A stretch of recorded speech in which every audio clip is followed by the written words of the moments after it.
নমস্কার বন্ধুরা, আজও একটা মজার গল্প নিয়ে তোমাদের সামনে এসে হাজির হলাম। গল্পটার নাম হচ্ছে হরিনাম শুনলে কি হয়। একদিন নারদ মুনি বিভিন্ন মর্তলোক ভ্রমণ করার সময় খেয়াল করলো যে একদল কিছু লোক দুঃখী লোক, তারা হরিনাম করছে। আবার অপোজিট সাইডে আবার কিছু সুখী লোক, তারাও হরিনাম করছে। এই দেখে নারদ মুনির মনে একটা প্রশ্ন জাগলো যে আমিও তো হরিনাম করি, এই দুঃখী লোক এরাও হরিনাম করছে, আবার যারা সুখী লোক তারাও হরিনাম করছে, কিন্তু হরিনাম করলে কি হয়? এটা কি তো প্রভুকে জিজ্ঞেস করতে হবে। সঙ্গে সঙ্গে নারদ মুনি একদম সোজা বৈকুণ্ঠ লোকে চলে গিয়ে নারায়ণের সামনে এসে উপস্থিত হয়েছে। নারায়ণ তো বুঝতে পেরেছে ওনার মনের মধ্যে কি চলছে। নারায়ণ হাসছে। তা নারদ মুনি নারায়ণকে জিজ্ঞেস, প্রভু আপনি হাসছেন কেন? না, নারায়ণ বলছে, আমি দেখতে পাচ্ছি তোমার মনের মধ্যে একটা প্রশ্ন ঘুরপাক খাচ্ছে। বলে, হ্যাঁ প্রভু, আমরা তো সবাই নারায়ণ নাম নিই, কিন্তু ব্যাপারটা হচ্ছে হরিনাম নিলে কি হয়। ওই মর্তলোকে দেখলাম কিছু দুঃখ পাওয়ার লোকেরা তারাও হরিনাম নিচ্ছে, যারা সুখী লোক তারাও হরিনাম নিচ্ছে, কিন্তু এই হরিনাম নিলে কি হয় আমি তো এটা কোনো ভেবে দেখিনি প্রভু, উত্তরটা আপনাকেই বলতে হবে। বলো বেশ। তখন একটা সামনে নারায়ণ একটা স্ক্রিনের মধ্যে দেখাচ্ছে যে ওই দেখো, ওই নারকেল গাছের নিচে একটা গোবরে পোকা আছে, তুমি ওর কাছে যাও, গিয়ে ওই গোবরে পোকাটাকে জিজ্ঞেস করো হরিনাম নিলে কি হয়। বলছে, প্রভু গোবরে পোকা বলবে হরিনাম নিলে কি হয়? এটা কেমনভাবে সম্ভব? বলে, তুমি যাও না। যথারীতি নারদ মুনি সে গোবরে পোকার কাছে গেছে। গোবরে পোকাকে গিয়ে বলছে যে গোবরে পোকা হরিনাম নিলে কি হয়। বলা মাত্রই গোবরে পোকাটা মরে গেছে।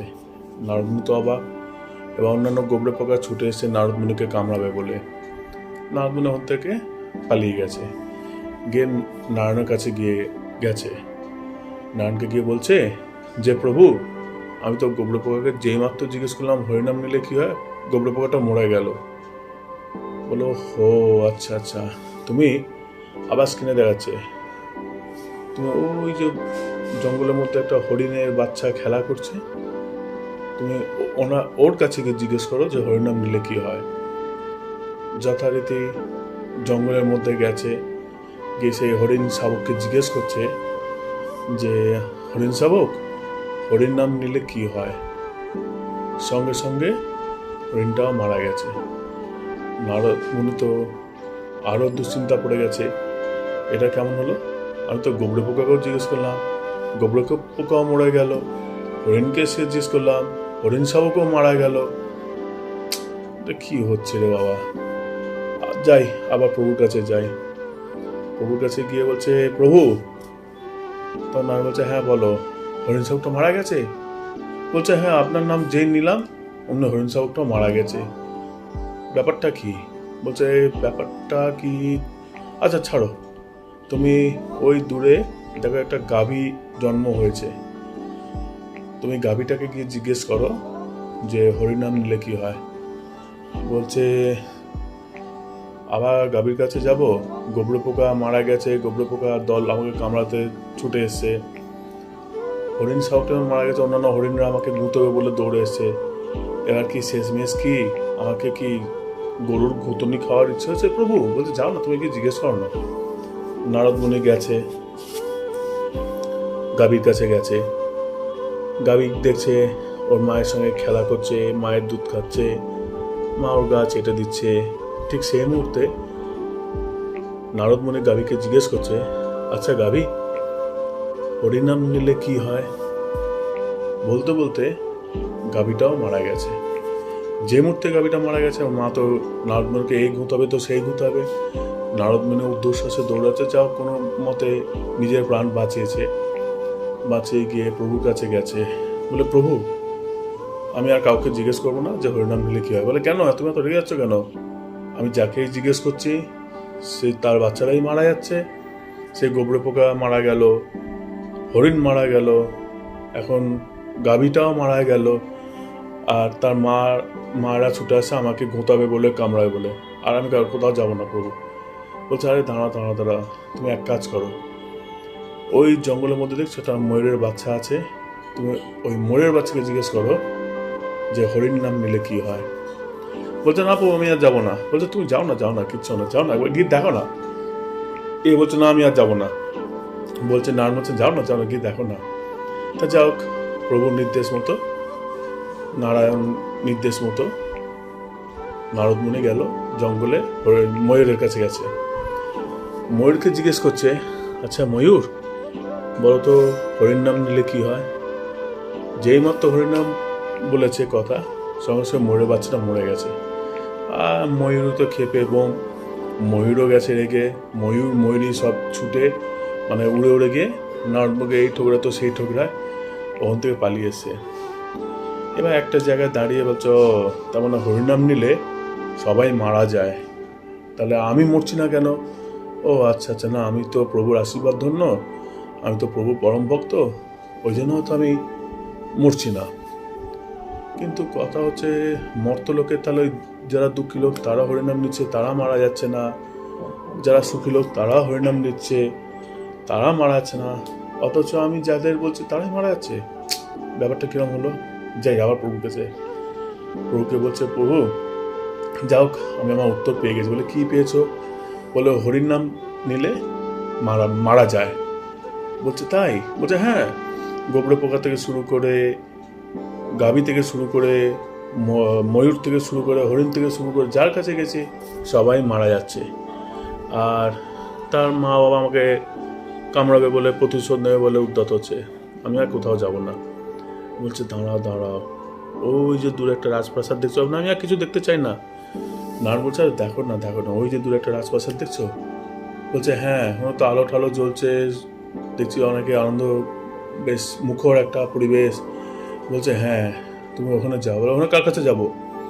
বলো, ওই যে রাজপ্রাসাদটা একটা রাজার বাড়ি, রাজা খুব ভালো, তা রাজার কোনো সন্ততি কিছু ছিল না। দীর্ঘ 17-18 বছর পরে রাজার একটা পুত্র সন্তান হয়।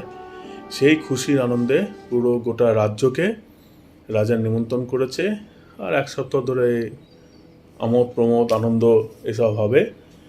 তুমি ওই রাজপুত্রর কাছে গিয়ে জিজ্ঞেস করো যে হরিনাম নিলে কি হয়। বলছে, ও বেশ ভালো চক্রান্ত করেছেন, মানে ময়ূরের ঠোকর, গোবরে পোকার কামড়, হরিণের ভূতো, গরুর ভূতো, এগুলো তো মানে আপনি সন্তুষ্ট হননি প্রভু। তুমি এবার শেষমেশ আমাকে রাজদণ্ড দেওয়ার জন্য উদ্যত হয়েছ। আমি রাজার ছেলেকে গিয়ে বলবো, রাজার ছেলে যথারীতি মারা যাবে, রাজা আমাকে বন্দি করবে, মেরে দেবে, কি বন্দি করে রাখবে আজীবনকাল কারাগারে। হ্যাঁ, বেশ ভালো তো চক্রান্ত করেছে প্রভু, আমি আর কোথাও যাব না, তার থেকে ওরা বাবা আনন্দ করছে, করুক। বলছে, যাও না। বলছে, না আপনার চক্র আমি আর পড়ছি না, আপনি যতই বলুন না কেন প্রভু, আমি আর যাব না। তা নারায়ণ বলছে, যাও না, আচ্ছা এটাই শেষবার, আর কোথাও যেতে বলবো না।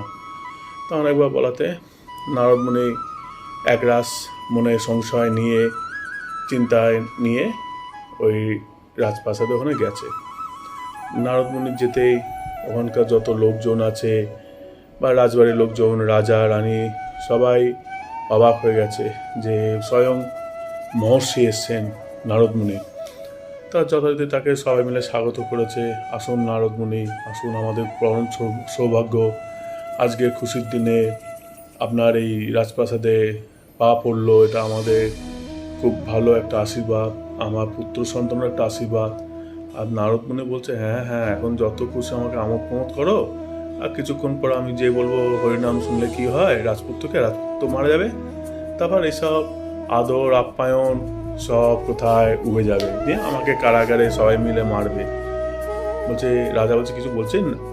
মহর্ষি বলে, না আমি কিছু বলছি না। তখন বলছে, আচ্ছা আমাকে একটু রাজপুত্রর কাছে নিয়ে যাবে? রাজা বলছে, হ্যাঁ নিশ্চয়ই, চলুন মহর্ষি। এবার যেতে যেতে মহর্ষি একবার এইদিকে তাকায়, একবার এইদিকে তাকায়, একবার ওইদিকে তাকায়, দেখছে যে পালাবার কোনো দরজা আছে কিনা। হ্যাঁ, বলছে কেন মনে মনে ভাবছে যে এই রাজপুত্রকে বলবো, রাজপুত্র মারা যাবে, এ তো হরিণ, ময়ূর, গোবরে পোকা বা গাভী তো নয়, এ তো রাজা, বন্দি করবে, তাতে বাবা পালিয়ে যাওয়া তো একটা রাস্তা খুঁজতে হবে। তখন ওই ঘরের মধ্যে ঢুকেছে, দেখে একটা বড় পালঙ্কে উল্টো দিয়ে সাজানো একটা ছোট্ট শিশু খেলা করছে, তার মাথায় একটা পালক, ময়ূরের পালক লাগানো, সে আন মনে হয় খেলছে। তখন তার দিকে যত না চোখ গেছে নারদমুনি, এবং নারদমুনি রাজাকে বলছে যে আচ্ছা এই ঘরে কি একটাই দরজা? বলছে না না না। রাজা বলছে এই দিকে একটা গুপ্ত দরজা আছে। বলে হ্যাঁ আমি সেটাই ভাবছি। তখন রাজামশাই বলছে কেন, এটা কি ভাবনা আছে মহর্ষি? বলছে না, প্রত্যেকটা বাড়িতে একটা দরজা তো থাকা উচিত নয়, কারণ কখনো কোনো যদি বিপদ হয়, পালাবার জন্য তো একটা রাস্তার দরকার হয়, বিকল্প একটা রাস্তা, তাই না? বলছে হ্যাঁ হ্যাঁ, এইখানে আমাদের একটা গুপ্ত দরজা আছে। বলে কোথায় গুপ্ত দরজাটা? বলে ওই তো ওইদিকে। বলছে আচ্ছা আচ্ছা আচ্ছা রাজামশাই, আপনারা একটু বাইরে অপেক্ষা করুন, আমি রাজপুত্রের সঙ্গে একটু কথা বলবো। বলছে হ্যাঁ হ্যাঁ ঠিক আছে, আপনি কথা বলুন নারদমুনি। বলেই এবার নারদমুনি পিছন ফিরে দেখছে আশপাশে কেউ আছে কিনা। যখন দেখছে সামনাসামনি কেউ নেই, রাজা রানী বা ওখানকার যা লোকজন কেউ নেই, এদিকে তো শিশু তো আপন মনে খেলছে। তখন রাজপুত্রকে বলছে রাজপুত্র, আচ্ছা হরিণ নাম নিলে কি হয়? বলে পোপা করে দৌড়াবার জন্য নারদমুনি তৈরি হয়েছে। কারণ নারদমুনি ভেবেছে ওরা এতক্ষণে বাচ্চাটা মারা যাবে, ও দৌড়াবার জন্য উদ্যত হয়েছে, মানে খুব জোর দৌড়াবে। আর কোনো দায়বা তাকার সিন নেই, হ্যাঁ, যে কি হলো না হলো, বাচ্চাটা কি হলো, সব দেখার দরকার নেই। নারদমুনি চাচা আপন প্রাণ বাঁচা বলে দৌড়াবার জন্য সবে উদ্যত হয়েছে। তখন রাজপুত্র ডেকে উঠেছে মহর্ষি মহর্ষি। তখন থমকে গেছে, আরে এটা কে থাকলো, একটা বাচ্চার গলা। অনেক ভয় ভয় পিছন তাকিয়ে দেখলো যে বাচ্চাটাই ডাকছে। অবাক হয়ে গেছে, আরে এ তো মারা যায়নি, যাক বাবা বাঁচা গেছে, উফ আমি বাঁচলাম। তখন বলছে হ্যাঁ নারদমুনি, আপনার কোনো ভয় নেই, আসুন আসুন আমার কাছে আসুন। বাচ্চাটা বলছে আপনি ভয় পালালেন কেন? না আসলে আমি অন্য কিছু ভেবেছিলাম তো। তা বলছে কি ভেবেছিলেন, আমি মারা গেছি? আরে তুমি এটা জানলে কি করে? হ্যাঁ না, আপনার তো এটাই প্রশ্ন ছিল, হরিনাম শুনলে কি হয়। তা হরিনাম শুনলে কি হয়, আর হরিনাম শুনলে সবাই মারা যায়, এটাই আপনি মনে করেছেন তাই তো? বলছে তুমি কি করে জানলে? বলে তাহলে শুনুন, আমি সে মনে আছে আপনি যখন প্রথম একটা নারকেল গাছে করে একটা গোবরে পোকার কাছে গেছিলেন, গিয়ে বললেন যে হরিনাম শুনলে কি হয়, গোবরে পোকাটা মারা গেছিল না? বলছে হ্যাঁ হ্যাঁ। বলে সেই গোবরে পোকাটা আমি ছিলাম। তারপর আপনি গেলেন একটা হরিণের শাবকের কাছে, ওখানে গিয়ে বললেন যে হরিনাম শুনলে কি হয়, সে হরিণ শাবকটা মারা গেছিল, সে হরিণ শাবকটা ছিলাম আমি। তারপরে আপনি আবার গেলেন ময়ূরের কাছে, ময়ূরের বাচ্চাকে জিজ্ঞেস করলেন যে হরিনাম শুনলে কি হয়, সে ময়ূরের বাচ্চাটা মারা গেছিল, সে ময়ূরটা ছিলাম আমি। তারপর আপনি আবার একটা গাভীর কাছে গেছিলেন, সে গাভীকে আপনি জিজ্ঞেস করলেন যে হরিনাম শুনলে কি হয়, গাভীটা মারা গেছিল, সেই গাভীটা ছিলাম আমিও। অতএব কিছু বুঝলেন? বলছে তুমি বলো রাজপুত্র। বলে হরিনাম শুনলে জীবদ্দশা থেকে মুক্তি পাওয়া যায়। আপনি আমাকে যে হরিনাম শুনেছিলেন, প্রথমে গোবরে পোকা থেকে আমি জীবন থেকে মুক্ত হলাম হরিণ, আবার হরিণ থেকে মুক্ত হয়ে আর একটু উন্নতির জীবনে গেলাম ময়ূর, যার পালক স্বয়ং ভগবান শ্রীকৃষ্ণ পড়েন। তারপর থেকে আবার মুক্ত হয়ে আমি হলাম গাভী, যে নারায়ণের মানে একটা প্রিয় পোষ্য বলতে পারো, হ্যাঁ, যার দুধ দিয়ে নারায়ণের শিলা বা নারায়ণকে স্নান করানো হয়। তারপরে যখন হরিনাম নিলে আজকে আমি রাজার ঘরে জন্ম নিয়েছি। অতএব হরিনাম শুনলে কি হয় নিশ্চয়ই বুঝতে পেরেছেন। বলে হ্যাঁ, এই এতদিনে আমার মাথায় ঢুকলো যে হরিনাম শুনলে কি হয়। তখন প্রভুর কাছে গেছে, খুব খুশি, বলছে প্রভু আমি আমার উত্তর পেয়ে গেছি। বলে না, তুমি সব উত্তর পাওনি। বলছে মানে তুমি মর্তলোকে যখন গেছিলে প্রথম, তুমি দেখছিলে না কিছু দুঃখী মানুষ আমার নাম নিচ্ছে, আবার কিছু সুখী মানুষ আমার নাম নিচ্ছে, তো মনে একটা তখন প্রশ্ন হয়েছিল না যে এরা কেন নাম নিচ্ছে? বলছে হ্যাঁ হ্যাঁ প্রভু। বলে আজকে যারা সুখী তারা একসময় দুঃখী ছিল, তারা তখন আমার নাম নিয়েছিল বলে আজকে তারা সুখের মুখ দেখছে।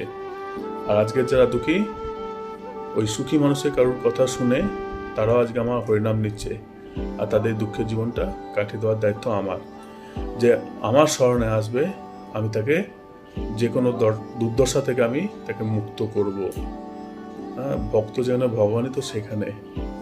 বলছে হ্যাঁ প্রভু। আজকে এই পর্যন্তই। হরে কৃষ্ণ, সকলের মঙ্গল হোক।